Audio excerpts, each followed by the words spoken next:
Avete mai pensato quanta plastica usiamo in cucina?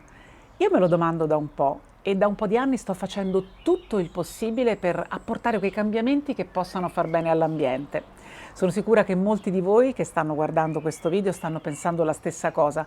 Magari avete pensato anche voi di fare qualche cambiamento ma non sapete da dove cominciare.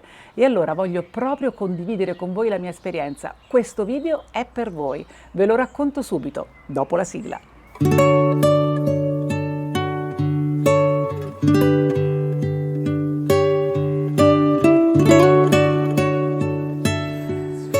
Responsabile, sostenibile, eco-friendly sono parole di cui sentiamo parlare sempre, molto spesso negli ultimi 10 anni, ormai fanno parte del nostro linguaggio, magari però non sappiamo bene sempre dove collocarle, eppure sono così importanti. Immaginate che ormai i governi di quasi tutto il mondo da qualche anno si stanno accordando per raggiungere un importante obiettivo nel 2030, la famosa Agenda 2030, fatta in realtà di ben 17 obiettivi, tra cui l'eliminazione della povertà, delle disuguaglianze, della fame nel mondo, ma anche l'ambiente. Ecco, sull'ambiente siamo tutti chiamati a fare qualcosa, non basta fare la differenziata, bisogna proprio cambiare qualcosa nel nostro comportamento quotidiano.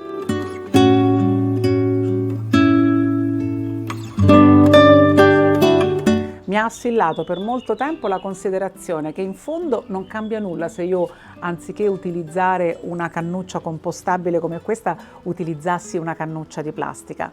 Ma poi in realtà ho riflettuto bene, se lo faccio io e lo fa anche 1 milione di persone, immaginate quanti quintali di plastica in meno ci sarebbero, eppure con una semplice cannuccia. Allora noi oggi abbiamo raccolto una decina dei nostri obiettivi, gli obiettivi che ci siamo dati e di cui siamo orgogliosi di dire che li abbiamo raggiunti, e li vogliamo condividere con voi per farvi vedere che non si tratta solo di una cannuccia ma anche di tante altre piccole cose che si possono fare in cucina.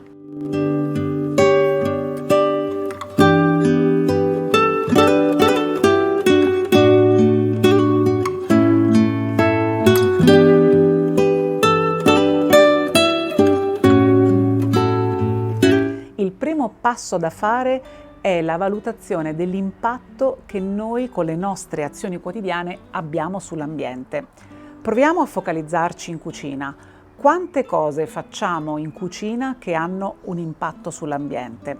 Sono tante e allora per comodità io le ho scritte proprio in una lista. Sono partita proprio da questo, voglio leggerla con voi.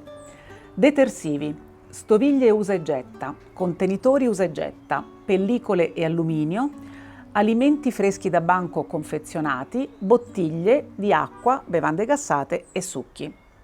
Naturalmente dopo aver scritto questa lista sono emerse anche tante obiezioni, che sono quelle che ci creiamo noi, che facciamo noi stessi, sono le nostre nemiche, e sono queste. Dove trovo gli articoli sostitutivi?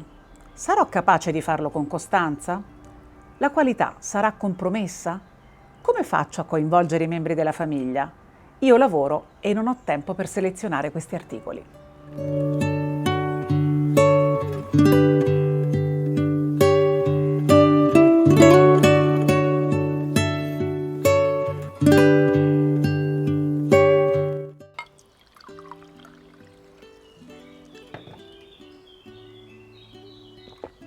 Ho cominciato proprio da questo.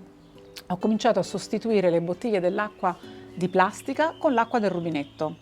Laddove è possibile, perché bere l'acqua nelle bottiglie di plastica? È perfetta l'acqua del rubinetto. Magari se non piace l'acqua liscia si possono utilizzare quei sistemi per rendere l'acqua frizzante. Tanto comunque si tratta di fiale ricaricabili e quindi non c'è inquinamento nell'ambiente. La stessa cosa vale anche per le bevande. Pensate alla famosa bevanda gassata americana, ma anche l'aranciata. È un pochino difficile forse trovarle in vetro, ma si possono trovare. E lo stesso dicasi anche per i succhi di frutta. Che cosa c'è in ballo in tutto questo? Provate a pensare ad una famiglia di medie dimensioni e proviamo a moltiplicarla, per esempio per le famiglie di tutto il palazzo oppure del quartiere. Pensate in tutto il mondo. Sono tonnellate di plastica che possiamo non lasciare sul nostro pianeta. Il nostro pianeta sta soffrendo e allora per lasciare un pianeta migliore ai nostri figli, ai figli dei nostri figli, solo un piccolo gesto.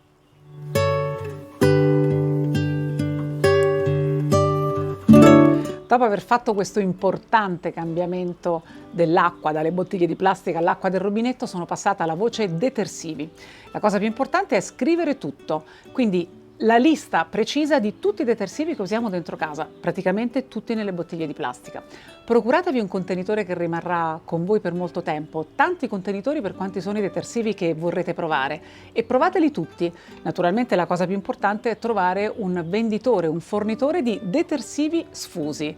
Li proverete e scoprirete che probabilmente qualcosa non vi piacerà. Ma non preoccupatevi, anche se c'è qualcosa che non potete sostituire perché non vi piace, non fa il caso vostro, non è così efficace come il vostro detersivo abituale, non vi preoccupate, comunque avrete cambiato altri detersivi e avrete fatto un passo davvero importante.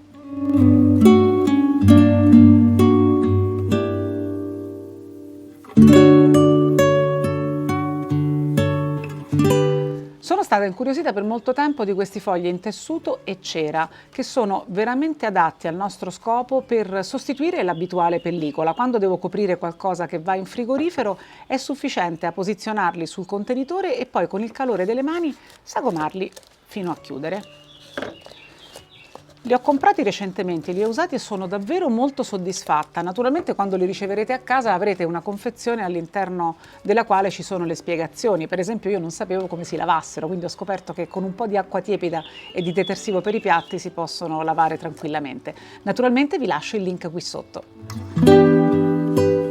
Questa soluzione naturalmente non è ermetica, quindi se abbiamo un alimento che dobbiamo conservare che magari contiene dei liquidi, forse potrebbe essere più idonea questa famosa pellicola, la nostra famosa pellicola. Avrete visto che noi la utilizziamo ogni tanto nei nostri video. Io sono felicissima di aver trovato qualche anno fa questa pellicola ecologica che è totalmente compostabile, quindi mi permette di avere tutte le funzioni di una pellicola normale, ma sono sicura che con questa sto facendo un grande gesto per l'ambiente.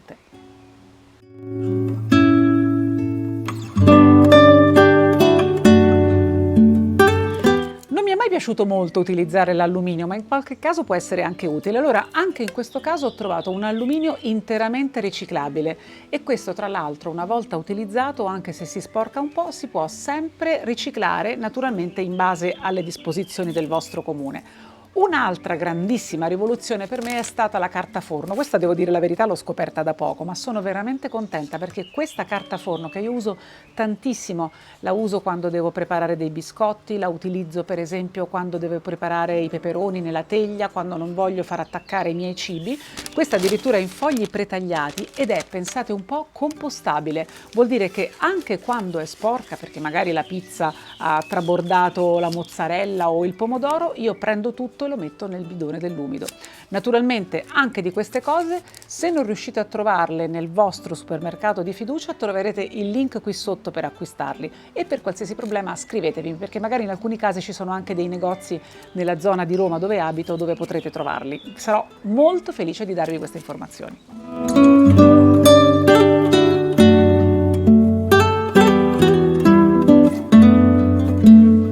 Bimbi in casa? Feste, cocktail in terrazzo? La cannuccia, uno degli elementi più deleteri per il nostro pianeta, perché le cannucce, diciamo, se ne è fatto un uso smodato negli anni passati presumibilmente.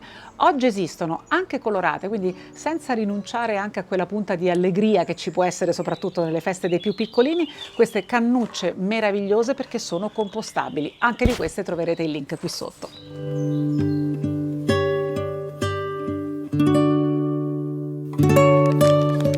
Ed ora una scoperta per me recente di cui sono soddisfattissima. Non la uso molto spesso come utilizzo la pellicola o la carta forno, ma la sacca a poche è una cosa che il food blogger ha sempre con sé. La sacca a poche normalmente è una usa e getta. Negli anni io ne ho cambiate tantissime. I primi tempi, quando ero più bambina, utilizzavo la siringa, poi ho utilizzato delle sacche a poche in plastica che non si lavano mai. Questa in silicone è fantastica, una sacca a poche lavabile, dotata persino anche dei beccucci e quindi credo che sia la soluzione migliore per poter fare tutte le nostre preparazioni dolci più buone per le nostre feste, sempre con un occhio e una grande attenzione al nostro pianeta.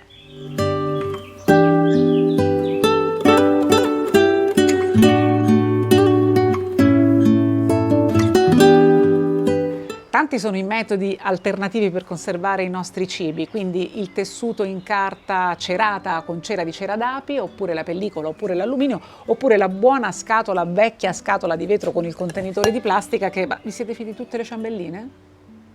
Ho capito che devo ritornare in cucina a preparare altri biscotti o altre ciambelline, quindi dicevamo la solita vecchia scatola in vetro con il tappo, che sicuramente è qualcosa che ci aiuta a salvare l'ambiente. Allora, siete pronti per questo nuovo percorso? Ci sono tanti cambiamenti da fare. Anzi, voglio chiedere a voi proprio un aiuto. Mi aiutate ad aggiungere altri obiettivi alla mia lista? E a proposito di lista, per chi lo vorrà mi potrà scrivere in privato alla mail che lascerò qui sotto nelle descrizioni. Avrò il piacere di condividere con voi la lista che ho scritto quando ho deciso di affrontare questo percorso di cambiamento.